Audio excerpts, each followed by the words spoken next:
আল্লাহ পাক রব্বুল আলামিন জুম্মার দিন যার ইন্তেকাল হবে ওই জুম্মার দিনের উসিলায় যত বড় নাফরমানি হোক জুম্মার দিনের উসিলায় আল্লাহ কবরের আযাবটা মাফ রাখে। সুবহানাল্লাহ। তো আওয়াজ দিয়ে কও না সুবহানাল্লাহ, আর একটু জোরে কও না সুবহানাল্লাহ। প্রশংসা করব কার? আর একটু জোরে কও কার? আহাদুল লাইসা কামিসলিক সামাদুল লাইসা কাফাদলিক লিমানিল মুলকু তুগু ই তো সাজাওয়ার খুদাই তো খুদা বন্দে আমি নি তো খুদা বন্দে সারি তো খুদা বন্দে জমিনি তো খুদা বন্দে সমাই তো রহিমি তো করিমি তো সমিঈ তো বসিরি তো মুইজ্জি তো মুযিল্লি তো মালিকিল আরশি বজাই বরি আজ খুরদন ও গুফতন বরি আজ তুহমতে মরদন বরি আজ বিম উমিদি বরি আজ রঞ্জ বালাই। আল্লাহু আকবার। সবাই কও আল্লাহু আকবার। আমার ভাইয়েরা বন্ধুরা জন্য বলতেছিলাম, যুবক ভালো করে শোনো, তোমার দাম আল্লাহর কাছে কি পরিমাণ। আজকে তুমি যৌবনকালে নামাজে গেলা না, যৌবনে তোমারে মসজিদে পাওয়া গেল না, যৌবনে তোমারে সমাজের ভালো ভালো কাজে দেখা গেল না। না না, ভালো করে শুনো, কারণ যৌবনে যদি তুমি নামাজে যাইতা, মসজিদে যাইতা, যেই বয়সে তুমি মসজিদে যেতে পারবা না, গায়ে তোমার শক্তি থাকবে না, চাইলেও তুমি মসজিদে যেতে পারো না, ঘরে নামাজ পড়ো। ইল্লাল্লাযীনা আমানু ওয়া আমিলুস সালিহাত ফালাহুম আজরুন গায়রু মামনুন। পবিত্র কোরআনের সূরা ৩ এর মধ্যে আল্লাহ ৪টা কসম খায় কইতেছে, যেই বয়সে তুমি ঘরে নামাজ পড়বা ওই বয়সে আমি আল্লাহ তোমার আমলনামায় ঘরের সওয়াব দিতাম না, বরং আগে যে মসজিদে গিয়া পড়তায় নামাজ, মসজিদে জামাতের সওয়াব উঠায় দিব। যেই বয়সে তুমি আল্লাহর গোলামি করেছো, গায়ে শক্তি ছিল তোমার, আল্লাহ পাক ফেরেশতাদেরকে কইব, বান্দা আমার বান্দার শক্তি নিজে নিজে ক্ষয় নেই, আমি তোরে বুড়া বানাইছি, আমি তোরে গর্বটি করে দিছি। নিজে নিজে কেউ গর্বটি হইতো চায়নি? হ্যাঁ, বুড়া এমন যদি কেউ হইতো যে বুড়া বুড়া বয়সটা মানুষের ইচ্ছাধীন, আল্লাহর কাছে চাইলে আল্লাহ বুড়া বানাইবো, নাইলে আল্লাহ বুড়া বানাইতো না। দুনিয়াতে পাওয়া গেল না কোনো মানুষ বুড়া। হ্যাঁ হ্যাঁ, তা আল্লাহ আমার বান্দা তো নিজে নিজে বুড়া হইছে না, বুড়া আমি তার জোর করে বানাইছি। অতএব আগে যে হালতে নামাজ পড়তো, বুড়া হওয়ার পরে গরব হলেও তোমরা আগের সওয়াব উঠাই দাও। জোরে কও সুবহানাল্লাহ। ওয়াত্তিন ওয়াজ্জাইতুন ওয়া তুরি সিনিন ওয়া হাযাল বালাদিল আমিন। তিনের কসম, জাইতুনের কসম, তুর পাহাড়ের কসম, পবিত্র মক্কা নগরীর কসম। কয়টা কসম খাইছে আল্লাহ? জোরে কও কয়টা? তুর পাহাড়ের কসম, জাইতুনের কসম, তিনের কসম, জাইতুনের কসম, তুর পাহাড়ের কসম, পবিত্র মক্কা নগরীর কসম। এই 4টা কসম খেল আল্লাহ পাক এই কথা বলতেছে, যুবক শক্তি যতদিন আছে এতদিন গায়ের শক্তিটারে কদর করো। গায়ে যতদিন শক্তি আছে এতদিন শক্তিটারে কদর করো। যেই বয়সে গায়ে শক্তি থাকতো না তখন আল্লাহ তোমারে কদর করব। এজন্য বুড়া বয়সে তোমার কেউ দাম দিবে না, কিন্তু আল্লাহ দামি বানাই দিব। বুড়া বয়সে তোমার গড়ও তুমি ঠিক মতো দাম পাইতায় না, সমাজেও তুমি দাম পাইতায় না, কিন্তু শক্তি যতদিন থাকে এতদিন যদি আল্লাহর গোলামি করো, এই গায়ের শক্তিটার কদর করো। যেই বয়সে কেউ তোমারে কদর করে না ওই বয়সে আল্লাহ কদর করবো। সুবহানাল্লাহ জোরে কও, আরো জোরে কও সুবহানাল্লাহ। হ্যাঁ, রমজানের রোজা আসতেছে, ঠিক না? একটা রোজাও ছাড়বো না। রাজি আছি না সবাই ইনশাআল্লাহ? হয়তো তোমার জীবনে এমন একটা সময় আসবে যেই সময়ে বুড়া বয়সে তুমি চাইলেও রোজা রাখতে পারতেছো না, ডাক্তারে তোমার নিষেধ করে দিলাইছে, পারতেছো না। একজন ধর্মীয় ডাক্তার তোমার নিষেধ করছে, শরী উজর, এটা শরী উজরের কারণে তুমি রাখতে পারতেছো না রোজা। সুলতান মদিনা सरकार का सरकार है सरकार मदीना, गुलजार का गुलजार है गुलजार मदीना। अल्लाह ने मक्का ही में ये काबा बनाया, इस काबा का काबा तेरी मरकद को बनाया।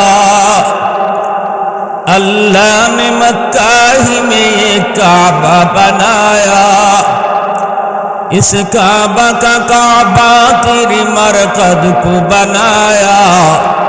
ऐसा लम्हा जी चले जा राह मदीना, सुल्तान का सुल्तान है सुल्तान मदीना। सरकार का सरकार है सरकार मदीना, गुलजार का गुलजार है गुलजार मदीना।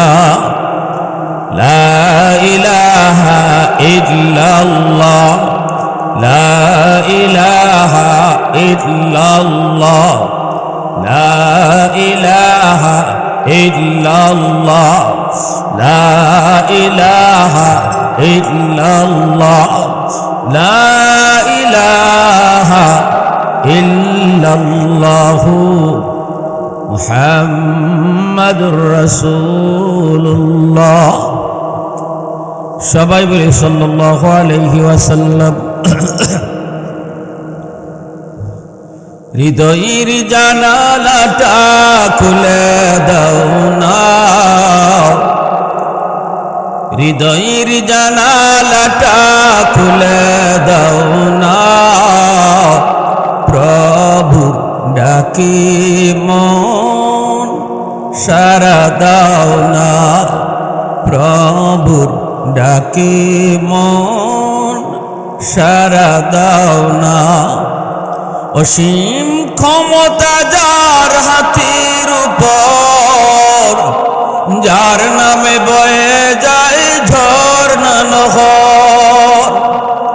অসীম ক্ষমতা যার হাতের উপর, যার নামে বয়ে যায় ঝর্ণা নহর।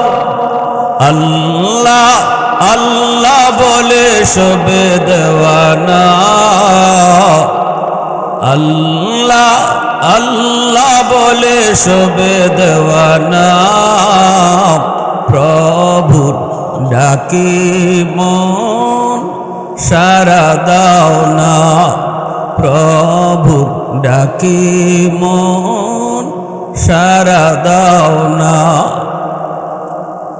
গরিব হোসেন মহল্লা যুব সমাজের উদ্যোগে আয়োজিত আজকের ওয়াজ মাহফিলের সম্মানিত সদর ইজলাস, সভাপতি সাহেব, উপস্থিত জাতির বিবেক উলামায়ে কেরাম, অত্র এলাকার মুরব্বিয়ানে আযাম, কলিজার টুকরো যুবক, পর্দার আড়ালে পর্দানিশীন সম্মানিত মা ও বোনেরা, আল্লাহ পাকের দরবারে হাজারো কোটি শুকর যে মালিক আমাকে আপনাকে এই মুহূর্তে সকল ব্যস্ততা থেকে মুক্ত করে শুধুমাত্র কেবলমাত্র আল্লাহ এবং আল্লাহর রাসূলের মহব্বত আর ভালোবাসা অন্তরে নিয়ে কোরআন হাদিসের মাহফিলে আসার বসার কিছু দিনই কথা শোনার তৌফিক দিয়েছেন।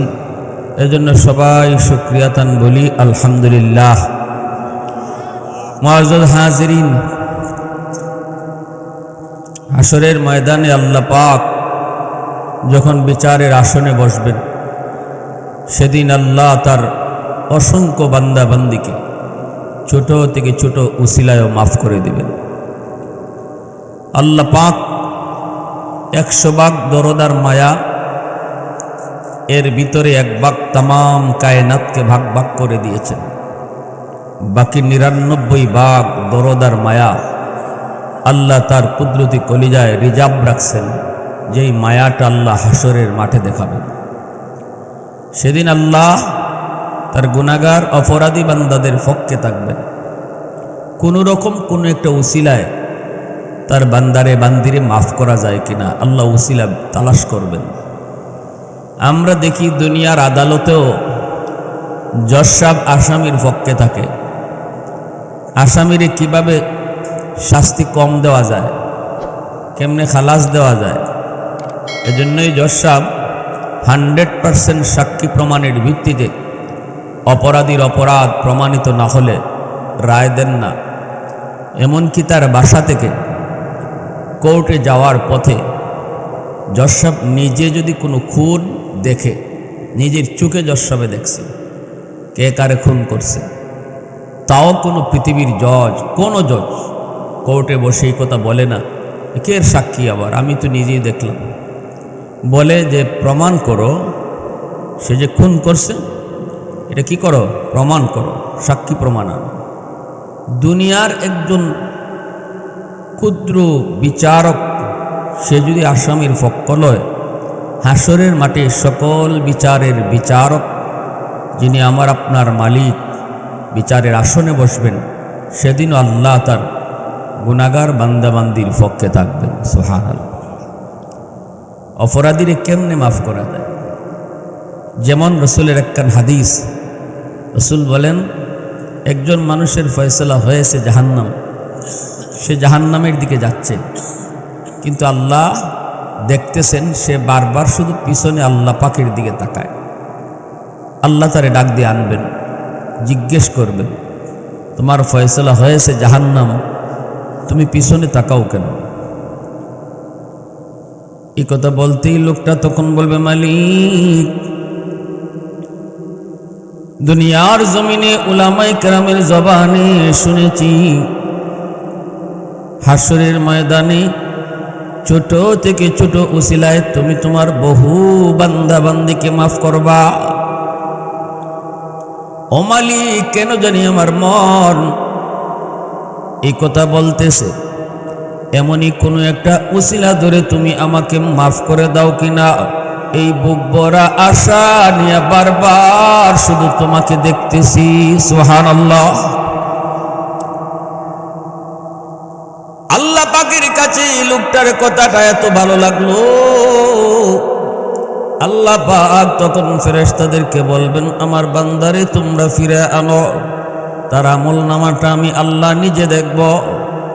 আল্লাহ তার আমল নামাটা নিজে দেখতেছেন আর বলতেছেন, বান্দারি, ওই যে তোর গুনার পাল্লা ভারী, নেকির পাল্লা হালকা, যার কারণে তোর ফয়সালা হয়েছে জাহান্নাম, কিন্তু বান্দা আমি আল্লাহ দেখতেছি দুনিয়ার জমিনে কোনো এক জায়গায় একটা মাহফিলে তুই বসা, যেখানে আমি আল্লাহর কোনো কীর্তন হচ্ছিল, যেখানে আমার আলোচনা, আমার বন্ধুর আলোচনা হচ্ছিল, যেই জায়গাটা ছিল জান্নাতের বাগান।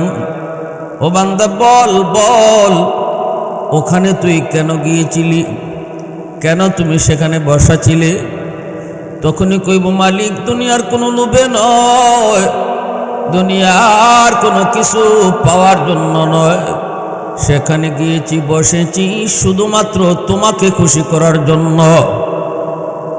আল্লাহ পাক বলবেন, বান্দা শুন, আমার আদত হচ্ছে মাফ করে দেওয়া, কিন্তু আমার নিজাম হলো উসিলা ছাড়া মাফ করি না। ওই দিনে মাহফিলে বসাকে উসিলা বানায়া আমি আল্লাহ তোমাকে হাসরের মাঠে তোমার গুনাহ মাফের ঘোষণা দিয়া দিলাম। প্রশংসা করব কার? আওয়াজ দিয়া কও না কার? আর একটু জোরে কও না কার? वहदत की हिफाजत नहीं बेक़ुव्वत बाजू, वहदत की हिफाजत नहीं बेक़ुव्वत बाजू, आती नहीं कुछ कमी हक़ खुदा दाद, आती नहीं कुछ कमी हक़ खुदा दाद। ऐ मर्द खुदा तुझको क़ुव्वत नहीं हासिल, जा बैठ किसी गार में अल्लाह का करिया, जा बैठ किसी गार में अल्लाह का करिया।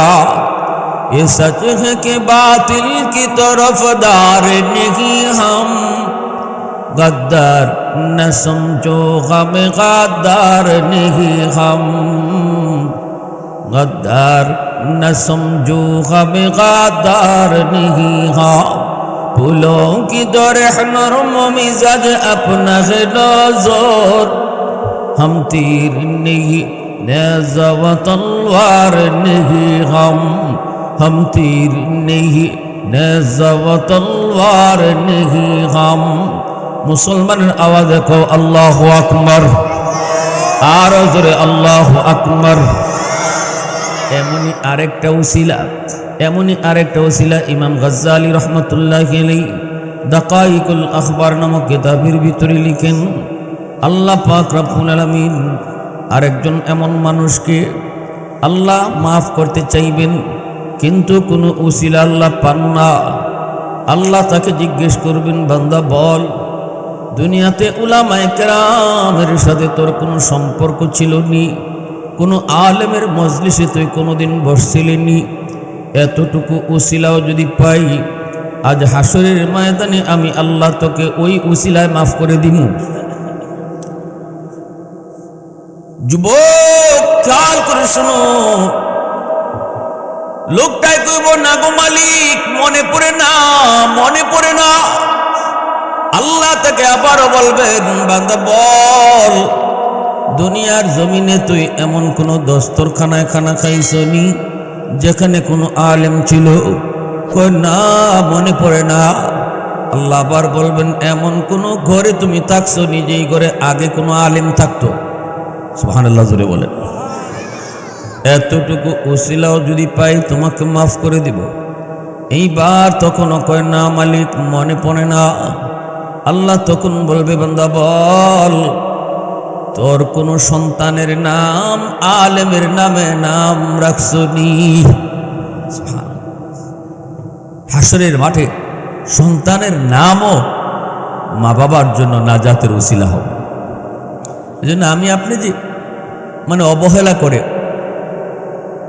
এমনিতেই নাম রেখে ফেলি গরজ না করে ঠিক না নাম কেউ মা বাবার জন্য হাসরের মাঠে উসিলা হয় আল্লাহ জিজ্ঞেস করবেন কোন আলেমের নামে নাম রাখছনি এই উসিলা পাইলেও আমি আল্লাহ তোমারে মাফ করে দেব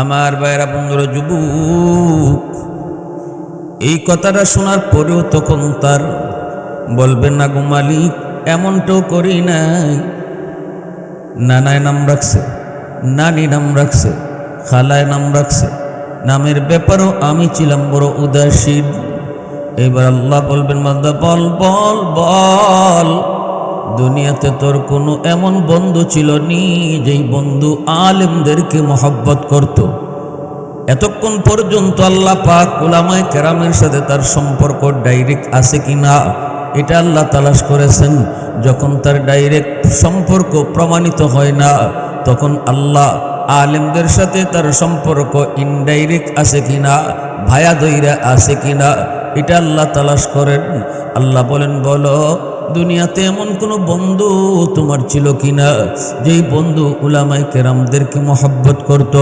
তখন কইব মালিক মনে পড়ছে দুনিয়াতে আমার একজন বন্ধু ছিল এই বন্ধু উলামায়ে কেরামকে বড় মহব্বত করত আলেমদের সাথেই চলতো উলামায়ে কেরামের পরামর্শ নিত মসজিদের ইমাম মুয়াজ্জিনকে বড় ভালোবাসত মাদ্রাসায় আসা যাওয়া করত ছাত্রদের খোঁজ খবর নিত আমাকেও সেই গল্প শোনাইত আমিও পারলে তার সহযোগিতা করতাম আমিও তার কাছে কিছু সহযোগিতার হাত বাড়াইতাম তখনই আল্লাহ বলবে ফেরেশতারা আমার বান্দারে আর জাহান্নামে নেওয়া লাগবে না আওয়াজটা দিয়ে কও না সুবহানাল্লাহ আল্লাহ বলবে আয় বান্দা আয় আয় আমি আল্লাহর আদত হলো মাফ করে দেওয়া কিন্তু আমার নিজাম হলো উসিলা লাগবে ওই দিন এমন একজন বন্ধু তোর ছিল ওই বন্ধুর উসিলা ধরে আমি আল্লাহ তোরে মাফ করে দিলাম এবার একটু বলো দুনিয়াতে তুমি কারে বন্ধু বানাবা যুবক একটু খেয়াল করে তুমি ভাবো বন্ধু কিন্তু হাসরের মাঠে তোমার নাজাতের উসিলা হবে ঠিক না একজন বন্ধু এমন বানাও এমন বন্ধুর সাথে চলো, যে নামাজ পড়ে মসজিদে সময় দেয়, আলেম উলামাকে মহব্বত করে, মাদ্রাসায় আসা যাওয়া করে, যেই যুবক দাওয়াত ও তাবলীগের সময় লাগায়, এমন একটা যুবকের সাথেই তুমি বন্ধুত্ব করো। যদি তুমি বিপদে পড়েও যাও মালিকের দরবারে, ওই বন্ধুর উসিলায় আল্লাহ তোমাকে মাফ করে দিবে। আওয়াজ দিয়ে কও না সুবহানাল্লাহ, আরো জোরে কও না সুবহানাল্লাহ। যুবক, তোমার মতোই তো একজন যুবক ছিল শহীদ উসমান হাদি, ঠিক কিনা জোরে কও। যেই যুবক উলামায়ে কেরামকে মহব্বত করত, যেই যুবক ধর্মীয় বিধান মেনে নিত, শরীফ উসমান হাদি, সে তার পরিবারকে কিভাবে ধর্মীয় অনুশাসনের উপর চালাইছে, চলছে। এত বড় বিষয় ঘটল, অন্য কোনো কেউ হলে দেখা যাইতো তার পরিবার, তার বিবি, তার স্ত্রী লাইভে এসে কত কান্নাকাটি করত, নিজের দেখাইতো, ছবি পর্যন্ত আসতো। কিন্তু ভার্সিটিতে পড়ে এমন একটা যুবক কেমন একটা পরিবার গড়ল ধর্মীয় অনুশাসনের উপর, কেমন স্ত্রী, কেমন ধর্মীয় বিধান মেনে চলল। আজও পর্যন্ত কোনো ক্যামেরাম্যান তার স্ত্রীর ছবি তুলতে পারেনি। আল্লাহু আকবার জোরে কও। সরাসরি চেহারা না, শুধু বোরকার ভিতর দিয়েও ছবি তুলতে পারে নাই। বোরকা পরা তার স্ত্রী যাচ্ছে, ওই ছবিটা পর্যন্ত সোশ্যাল মিডিয়াতে আসে নাই। তোমার মতোই তো যুবক ঢাকা ইউনিভার্সিটিতে পড়ে, সর্বোচ্চ বিদ্যাপীঠে লেখাপড়া করে। কি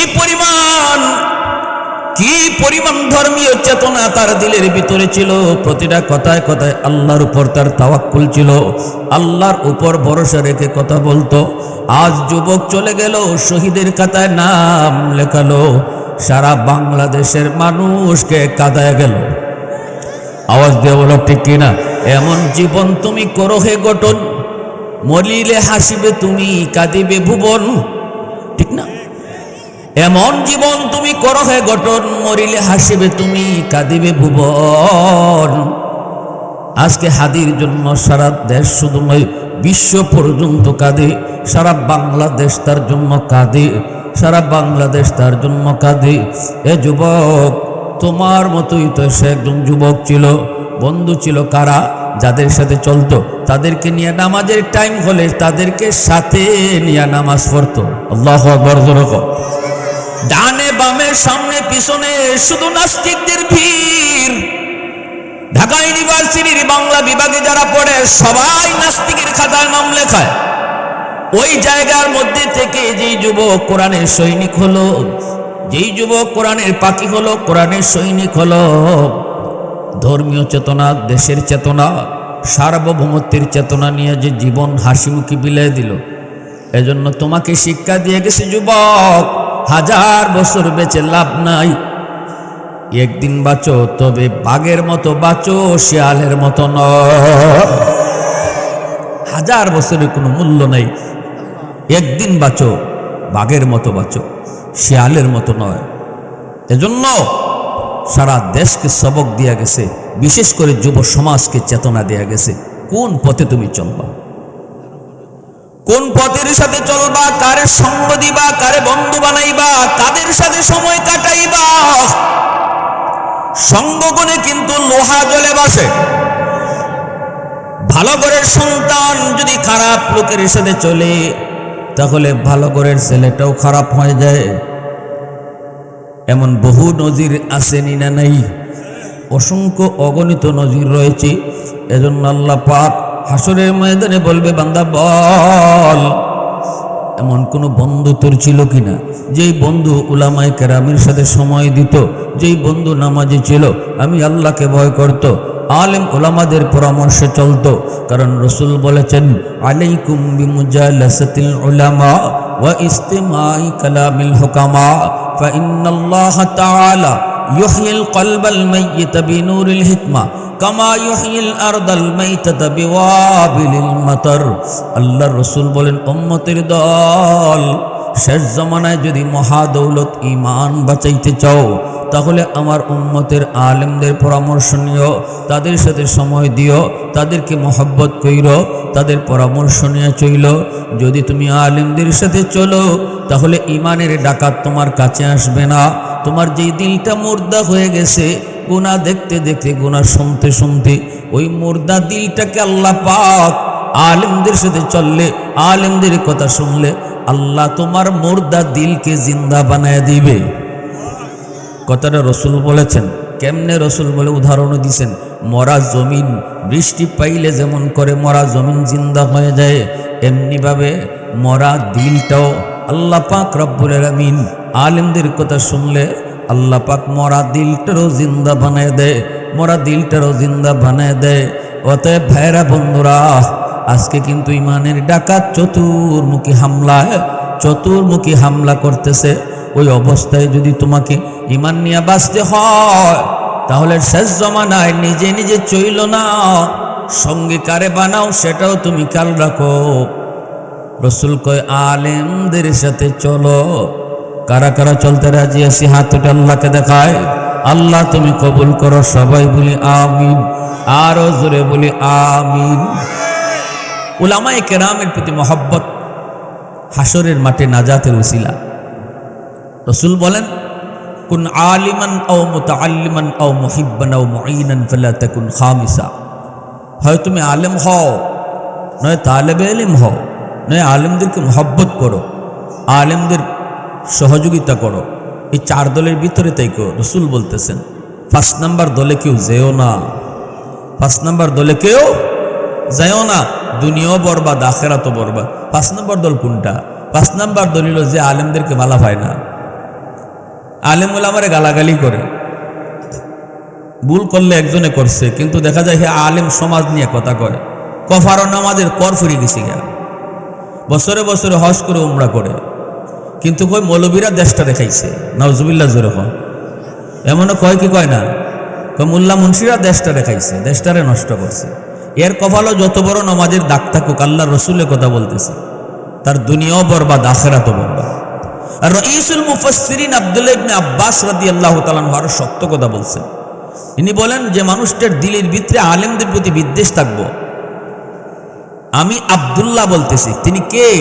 তিনি উম্মতের ভিতরে সবচেয়ে বড় মুফাসসির, নবীজির আপন চাচাতো ভাই, যার ব্যাপারে রসুল নিজে সার্টিফিকেট দিয়ে গেছেন।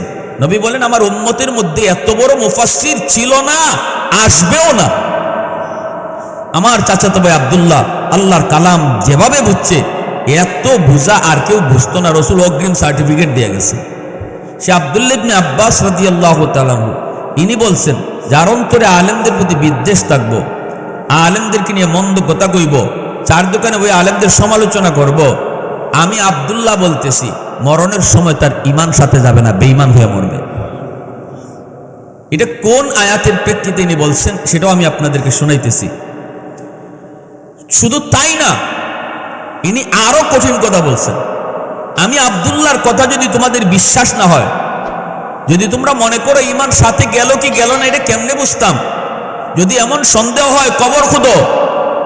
ইনি বলতেছেন তার মরার পরে তার কবর খুঁদো, কবর খুঁজতে দেখো। আমি কসম করে বলি, তার চেহারা তোমরা রাখছিলা কিবলামুখী করে, ফেরেশতারা তার চেহারা কিবলা থেকে ঘুরাই দিছে। এর উপরে আর কতই তো পারে। যে কোন আয়াতের প্রেক্ষিতে? মুসা আলাইহিস সালামের ঘটনা আল্লাহ কোরআনে বহু জায়গায় বলছেন। মুসা নবীর দুধের শিশু অবস্থায় যখন মা নীল দরিয়া ভাসায় দিয়েছেন, তখন দরিয়ার পানি স্রোতের তালে তালে মুসা নবীরে না নিয়ে স্রোতের উল্টা দিকে নিয়ে চলছে। ফেরাউনের বাড়ি ছিল স্রোতের উল্টা। আল্লাহর মানসা হলো ফেরাউন, যে ফেরাউন মুসারে মারতে চায়, ওই ফেরাউনের ঘরেই আল্লাহ মুসাকে বড় করবেন, লালন পালন করাবেন। কারণ আল্লাহর চ্যালেঞ্জ সহজ হয় না, আল্লাহর চ্যালেঞ্জটা খুব কঠিন হয়। কেউ যদি আল্লাহর সাথে চ্যালেঞ্জ করে নেয়, তখন আল্লাহ যদি চ্যালেঞ্জ অ্যাকসেপ্ট করে, এই চ্যালেঞ্জটা আল্লাহ সহজে নেয় না, এই চ্যালেঞ্জটা আল্লাহ অত্যন্ত কঠিনভাবে নেয়। আল্লাহ কিন্তু পারত যে কোনো এক সুরতে মুসা নবীরে বাঁচাই রাখতো, কিন্তু আল্লাহ কয় না, তুই মারতে চাস আর আমি রাখতাম চাই, অতএব দেখি মুসা মরে না বাঁচে। আর আমি তো যে কোনো এক সুরতে বাঁচাইতাম পারতাম না, আমি এবার বাঁচাইতাম না, বরং তোর ঘরে মুসারে বড় করব। আল্লাহু আকবার, জোরে বলেন। নীল দরিয়ার এই ফেরাউনের ঘাটে গিয়া মুসা নবীর বাক্স লাগলো, মুসা নবীর বাক্স লাগলো। আর ফেরাউনের স্ত্রী বিবি আসিয়া তিনি নদীর ঘাটে আসছেন, বাক্স নিয়ে তুলছেন। বাক্স খুইলা দেখেন এত সুন্দর চেহারা, দুধের বাচ্চার, পূর্ণিমার চাঁদ ফিল। কারণ হবেই তো, আল্লাহ যে যুগে যাকে নবী বানান ইনাকে ওই যুগের সবচেয়ে সুন্দর মানুষ বানান। পৃথিবীতে কোনো নবী এমন ছিলেন না যে নবী একটু বেসুন্দর, একটু বেসুন্দর কোনো নবী আসলা না। সোয়া লক্ষ পয়গম্বর যাকে আল্লাহ যে যুগে নবী বানাইছেন ইনি এই যুগের সবচেয়ে শ্রেষ্ঠ সুন্দর মানুষ। অতএব মির্জা গুলাম আহমদ কাদিয়ানি নবী হইতে পারেনি, কারণ হেড একটা চৌকুই আসেন না। আচ্ছা, এমন একজন নবী আপনারা দেখাইতে পারবা? আপনারা তো পারতা না। কোনো কোরআন কিতাব হাদিস আমরা কোথাও পাইছি না যে কোনো নবীর একটা হাত আসিল না, অথবা কোনো একজন নবীর একটা চোখ আসিল না, অথবা কোনো একজন নবীর একটা আঙ্গুল আসিল না। নিখুঁত বানায় আল্লাহ নবী পাঠাইছে। তাইলে কাদিয়ানি নবী হয় কেন? হেঁটে একটা চোখ হয় নাই খানা, আবার মরস বাথরুম হইরা, কি জাত ইজ্জতের মরণটা হইছে। তাইলে কাদিয়ানিরা মুসলমান না কাফির? আওয়াজ আজ থেকে নজরে বলেন, কাদিয়ানিরা মুসলমান না কাফির? কাদিয়ানিদের বিরুদ্ধে যখনই আন্দোলন হবে, খতমে নবুয়তের আন্দোলনে, যুবক ভালো করে মনে রেখো, যদি বুঝো যে এটা টুফিওয়ালাদের আন্দোলন, হাসরের মাঠে নবীর সুপারিশ পাবা না।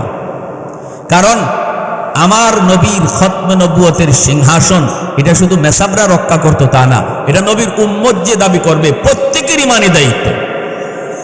নবীজির খতমে নবুয়তের সিংহাসন চুরি হয়ে যাবে, ডাকাতে ডাকাতি করার চেষ্টা করবে, আর তুমি নবীর উম্মত দাবি করে চুপ থাকবা আর দেখবা মেসাবরা কি করে। হাসরের মাঠে গিয়ে রাসূলুল্লাহ কইবে, নবী গো আমি আপনার উম্মত, সুপারিশ করেন। রাসূলুল্লাহ কইবে, আমি তোরে চিনি না। তোর চোখের সামনে যখন খতমে নবুয়তের আন্দোলন হলো তুই গেলি না, তোরেও আমি চিনি না। রাসূলের সুপারিশ কখনো মিলবে না। এজন্য মুসা আলাইহিস সালামকে যখন আসিয়া ভাইয়া নিছেন, নিয়া যখন খুশিতে বাগবা, ফেরাউনকে যাই কইতেছেন, স্বামী গো চেহারাটা একবার দেখো, কি চেহারা আল্লাহ দিছে, দুধের বাচ্চা চেহারা দেখিয়া আসিয়া বলতেছেন, আমার বাচ্চা নাই, সন্তান নাই, আমার ফালবার শখ হইছে, আমি ফালতাম, আমার যে মায়া লাগতেছে।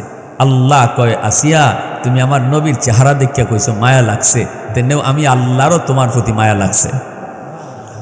আমি আল্লাহ তোমার ইমান দিয়া দিলাম। এমন খালি ইমান দিছেন তা না, বিবি আসিয়াকে আল্লাহ মরণের সময় জান্নাত দেখায়া দেখায়া মরণ দিছে। আর ফেরাউনে কইছিল আমার ভাল লাগে না,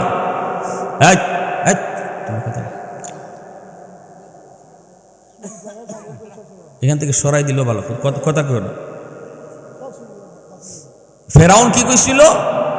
মুসা নবীর দেখে আমার ভাল লাগে না, আমার ভয় লাগে, আমার ডর লাগে, আমার টেনশন হয়। কে টেনশন? গণকেরা কয় যে বাচ্চার হাতে আমার ক্ষমতা যাইব বনি ইসরাইলের, হে বলে এখনো জীবিত, অথচ অত বাচ্চা মারলাম, হে আর ফলল না, হে বলে ফাঁকিতে বাচ্চাই তাকে। তাইলে আমার এই টেনশনে ঘুম হারাম, খাওয়া হারাম, গোসল হারাম। আর তুমি বাচ্চা একটা লইয়া ঈশ্বর নদীর থেকে পাইয়া, মানে আমার তো মনে হইতেছে ইডেনি হিডিয়া। সুরের মনে কি তা? সুরের মনে কি রাখেন? কারণ হে খালি কি ইডেনি হিডা, আমার ভাল লাগে না, আমার ভাল লাগে না। তখনই আল্লাহ কয়, আল্লাহ কয়, আল্লাহ কয়, তুই আমার নবীর চেহারা দেখে কইস তোর ভাল লাগে না, তে আমারও তোর ভাল লাগছে না। এই জন্য ফেরাউন বেঈমান হইয়া মরছে, আসিয়া ইমান নিয়ে গেছে, আর ফেরাউন বেঈমান হইয়া মরছে। ওই আয়াতের তফসির থেকে রঈসুল মুফাসসিরিন আব্দুল্লাহ ইবনে আব্বাস রাদিয়াল্লাহু তাআলা আনহু বলছেন, যে যুগে নবী থাকবে না কিন্তু নবীর ওয়ারিস উলামায়ে কেরাম থাকবে। আর উলামায়ে কেরামের চেহারা দেখা, উলামায়ে কেরামের কথা শুই না যে কইব আমার ভাল লাগে, আলেমদেরকে দেখলে আমার ভালো লাগে, আল্লাহ তারেও বিবি আসিয়ার মতো দৌলতে ইমান দিয়া জান্নাত দেখায় দেখায় মরণ দিব। আর যে কইব মোল্লা মুন্সি ভাল লাগে না, ফেরাউনের মতো মরণ হইব, সেম ফেরাউনের মতো। যে যুগে নবী নাই কিন্তু নবীর ওয়ারিস থাকবে, ওই যুগে যারা কইব মোল্লা মুন্সি ভাল লাগে না, ফেরাউনের মতো মরণ হবে। এরপরে উনি কইছেন, যদি বিশ্বাস না হয় কবর খুঁজতে দেখো, তার চেহারা কিবলামুখী নাই, কিবলা থেকে ফেরেশতারা ঘুরে এনেছে। কত বড় কঠিন কথা। আমার ভাইয়েরা, বন্ধুরা, যুবক, এজন্যই হাসরের ময়দানে আল্লাহ পাক বলবেন, বান্দা আয়, আমার নবীর নায়েবে নবী উলামায়ে কেরামের সাথে তোর সম্পর্ক আমি ডাইরেক্ট পাই নাই, কিন্তু ঘুরায় ফেলছি, বন্ধুর খাতিরে তোরে পাইছি। এই খাতিরে আমি আল্লাহ এই উসিলায় তোরে মাফ করে দিলাম। এজন্যই যুবক একটু খেয়াল করে শৈন, দুনিয়াতে কারের সঙ্গে বানাও, বন্ধু বানাও, একটু খেয়াল রাখা লাগবে। যৌবনকালটা হলো আল্লাহর কাছে বড় দাবি। যুবক যৌবনে তোমার অলি হওয়ার বয়স। যুবক যখন যৌবনে আল্লাহর কদমে সেজদা দেয়, ওই সেজদার উসিলায় আল্লাহ পাক জমিন টিকায় রাখি। একজন যুবকের সেজদা যদি এক পাল্লায় রাখা হয়, আর হাজারো বৃদ্ধ মানুষের সেজদা যদি এক পাল্লায় রাখা হয়, যুবকের সেজদার পাল্লা ভারী হয়ে যায়। জোরে কই সুবহানাল্লাহ। কারণ কি জানোনি? রাসূল বলেন লা ওয়ারআকাল কাফি আও কামা ক্বালা নবী আলাইহিস সালাম। রাসূল বলেন কারণ হলো যুবকের যৌবনকালটা ছিল গুনার দিকে তারে ডাকে। যুবক যৌবনে সে তো পাগলা গোরার মতো চলবি, তার কারণ তার শক্তি আছে, গায়ে সুযোগ আছে, হিম্মত আছে। এরপরে যে যুবক অন্যায় কাজে যায় না, আল্লাহকে ভয় করে না, না রাতের অন্ধকারও গুনাহ করে না, চুরি করে না, বন্ধুদের সাথে ডাব চুরি করে না, হাঁস চুরি করে না, কয় না মালিকে না দেখলেও আসমানের মালিক দেখে। আল্লাহু আকবার, জোরে কও। রাতের অন্ধকারে কেউ দেখলো না, রাতের অন্ধকারে কেউ দেখলো না, কিন্তু আমার আসমানের মালিক কোথায় রাখবো? হযরত ওমর ফারুক রাদিয়াল্লাহু তাআলা আনহু তো ওই যুবকের পরীক্ষা নেওয়ার জন্য এই যুবককে বলেছিলেন, যুবক একটা ছাগল আমার কাছে বিক্রি করো। যুবক কই, ছাগলের মালিক তো আমি না, মালিক তো আমার অন্য কেউ, আমি তো তার রাখাল মাত্র। হযরত ওমর নিজের পরিচয় দেন না, মুসাফির সেজে যুবককে বললেন, যুবক একটা ছাগল যদি তুমি বিক্রি করো, কেউ টের পাবে না, মালিকও টের পাবে না। যুবক কয়, মুসাফির আমার মালিক বড় চালাক, বের করার সময় সে গুনে গুনে বের করে, ঢুকানোর সময় আবার গুনে গুনে ঢুকায়, অতএব একটা ছাগল কম হলে ধরা পড়ে যাব। হযরত ওমর তখনও তারে পরীক্ষা করেন। ওমর বলতেছেন, একটা ছাগল যদি মালিকে কম পায়, তখন তুমি বলবা কাদ আকালাহু যিব, বাঘে খেয়ে ফেলেছে, বাঘে খেয়ে ফেলেছে। সাথে সাথে যুবক বলতেছে, মুসাফির এই কথা যদি আমি আমার মালিককে বলি 100% সে বিশ্বাস করবে, কারণ আমি জীবনে কোনোদিন মালিকের সাথে মিথ্যা কথা কই না, আমি কারোর সাথে মিথ্যা কথা বলি না, এটা আমার মালিক ভালো করে জানে। আমি যদি বলি বাঘে খেয়ে ফেলেছে, তাহলে আমার মালিক বিশ্বাস করবে। কিন্তু আমি আপনারে জিগাই, ফা আইনাল্লাহ, দুনিয়ার মালিককে আমি মিথ্যা কথা কইয়া বুঝ দিলাম, আসমানের মালিককে কই রাখলাম? দুনিয়ার মালিককে আমি মিথ্যা কথা কইয়া বুঝ দিলাম, কিন্তু আমার আসমানের মালিককে কোথায় রাখলাম? আমার আসমানের মালিককে তো মিথ্যা কথা কইয়া ধোঁকা দেওয়া যায় না। হযরত ওমর ওই যুবকের কথাটা তিনি এমনভাবে দিলের ভিতরে তিনি গেঁথে নিলেন, সেজদায় পড়ে তখন আল্লাহর কাছে কাঁদলেন। যুবককে বুকে টান দিয়া তিনি কোলাকুলি করলেন, চোখের পানিটা মুইসা বলতেছেন, যুবক আয় আমার বুকে আয়, আমি মুসাফির না, আমি হলাম অর্ধ পৃথিবীর বাদশাহ খলিফা হযরত ওমর। আমি তো পরীক্ষা করতে এসেছি আমার রাজ্যের যুবকদের ভিতরে আল্লাহর ভয় কেমন আছে, যুবকদের ভিতরে আল্লাহর ভয় কেমন আছে। যুবকদের ভিতরে যদি আল্লাহর ভয় থাকে, যুবকরা যদি সত্যের পক্ষে থাকে, যুবকরা যদি ভালো কাজে উদ্যোগ নেয়, যুবকরা যদি মন্দ কাজ থেকে সমাজকে বিরত রাখে, যুবক যদি যৌবনে মুরব্বীদের সম্মান করে, যুবক যদি যৌবনে মা বাবার সেবা করে, উলামায়ে কেরামের তাজিম করে, মসজিদে তারে পাওয়া যায়, রমজানে তারে রোজা রাখতে দেখা যায়। আল্লাহ রসুল বলেন, ওই যুবকের উসিলায় আল্লাহ পাক সূর্য সূর্যের জায়গায়, আসমান আসমানের জায়গায়, জমিন জমিনের জায়গায় আল্লাহ দাঁড় করায় রাখে। নতুবা জমিনে প্রতিদিন ভূমিকম্প দিতে চায়, মানুষের গুনার কারণে জমিন কেঁপে উঠতে চায়। লাউলা মাশাইখু রুক্কা ওয়াশশাবাবু খুশা, হাদিসে কুদসিতে আল্লাহ বলেন, আলা কুল্লা ইয়াউমিন ওয়াল আরদু ইস্তাজিলু রাব্বাহু আবতালিউ ইবনা আদম ফি কারিহ। আল্লাহ বলেন, জানুনি জমিন কিন্তু প্রতিদিন 100% এরকম ভূমিকম্প দিতে চায়। মাত্র 5.9 পয়েন্টের একটা ভূমিকম্প গেল, আমরা সারা বাংলাদেশের মানুষ কাঁপে উঠলাম।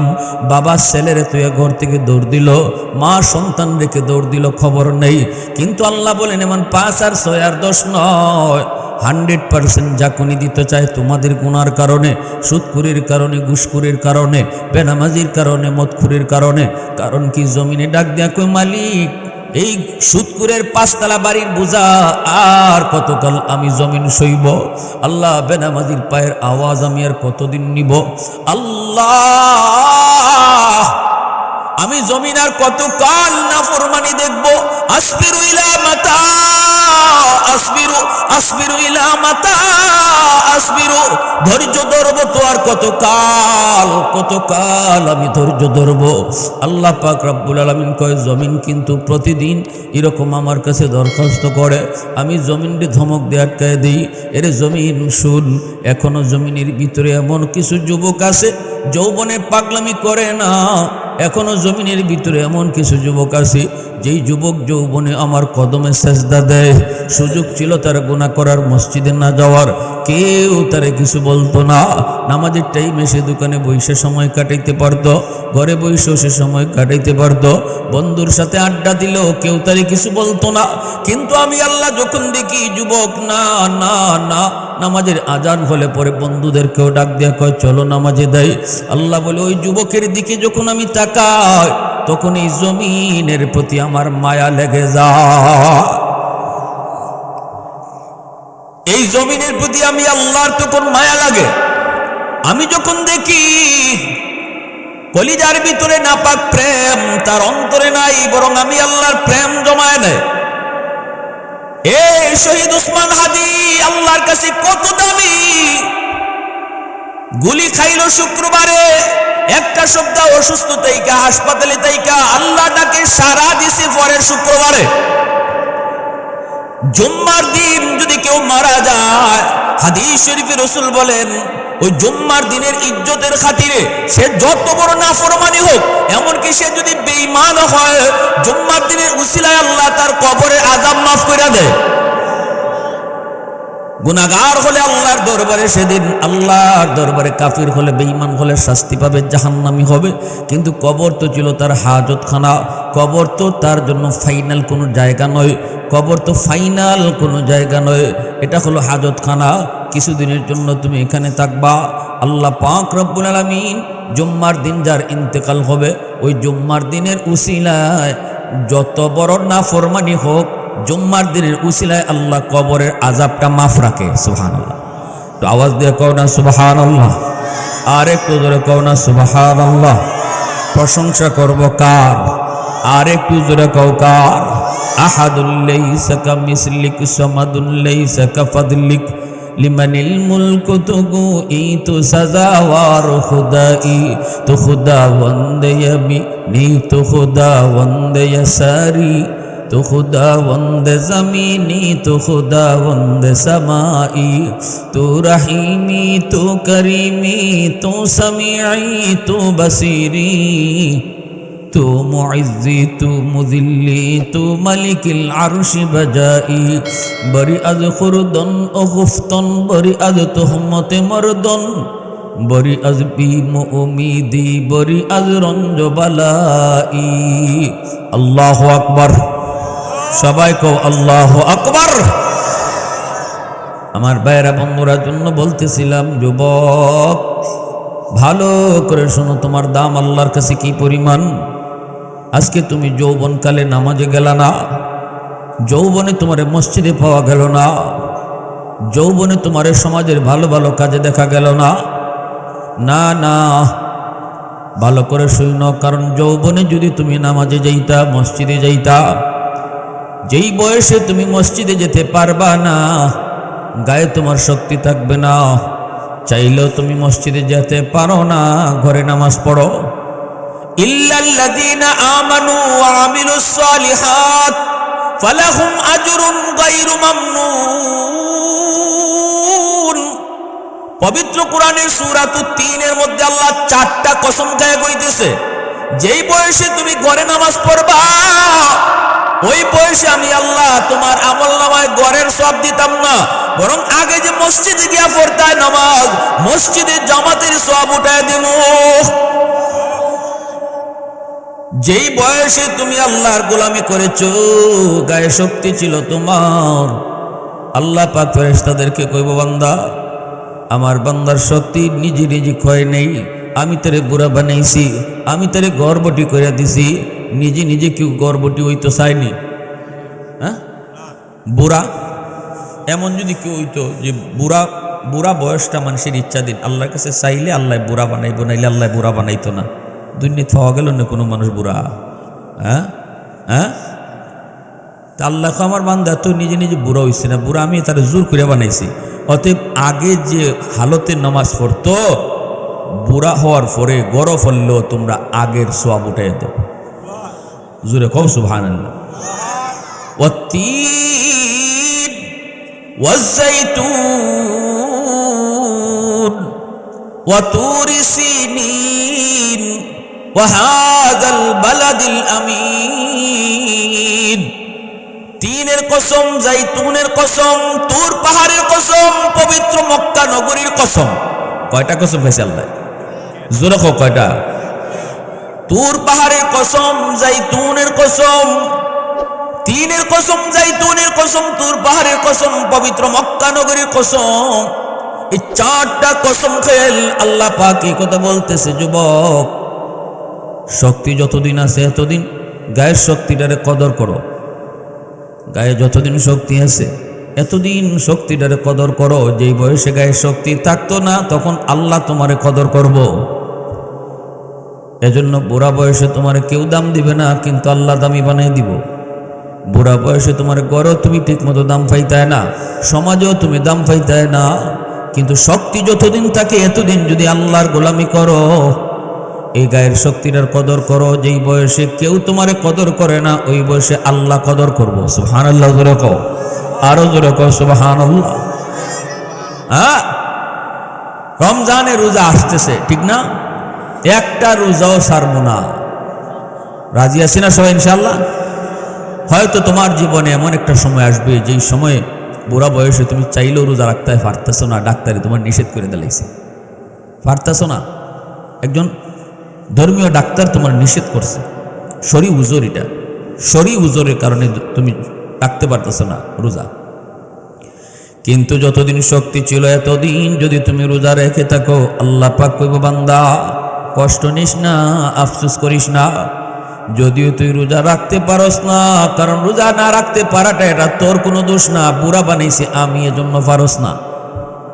আফসোস করবি না বান্দা, না রাখলেও আমি আল্লাহ তোর আমল নামায় যৌবনে ওই রোজার সওয়াব আমি উঠে দিব। ইল্লাল্লাযীনা আমানু ওয়া আমিলুস সালিহাত ফালাহুম আজরুন গায়রু মামনুন। লা ইলাহা ইল্লাল্লাহ। সবাই